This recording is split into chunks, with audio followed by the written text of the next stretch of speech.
Former Rochester Police Chief LaRon Singletary has been testifying in the City Council Daniel Prude death investigation. And that testimony, that deposition, started this morning.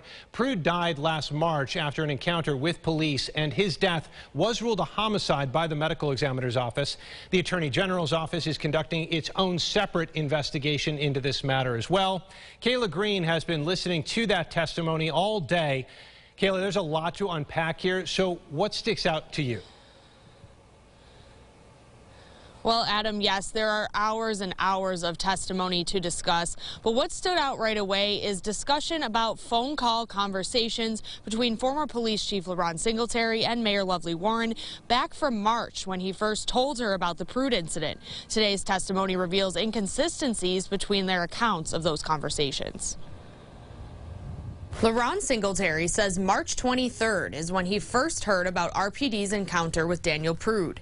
He says because Prude's condition wasn't good and officers had physical contact with him, he told the mayor. He says their first conversation was a brief update, telling her officers had gone hands-on with Prude and he was on PCP at the time. He says after he reviewed the body-worn camera footage, he decided not to put the involved officers on administrative leave. Later, Singletary had another call with the mayor. He says he told her his early assessment after viewing the footage was no officer had engaged in criminal behavior. There wasn't anything that I saw in a preliminary review of the incident that was rather conclusive that I can say that the officers acted in a manner that was justified or not justified. During the second call, Singletary says he told the mayor the names of the officers who restrained Prude and explained how they restrained him.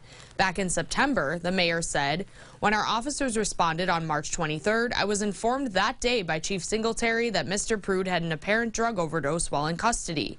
Chief Singletary never informed me of the actions of his officers to forcibly restrain Mr. Prude." Singletary testified he texted the mayor on March 31st to tell her Prude had died, but says he never said it was due to a drug overdose. Emails were also shown today, sent back in June by RPD officials, suggesting to deny a request to release body-worn camera footage. Officers said they were worried about a comparison being made with the recent death of George Floyd and experiencing blowback from the community. From your perspective, falsely comparing those two things would potentially create violent blowback in the Rochester community. I can see how people can draw similarities as such.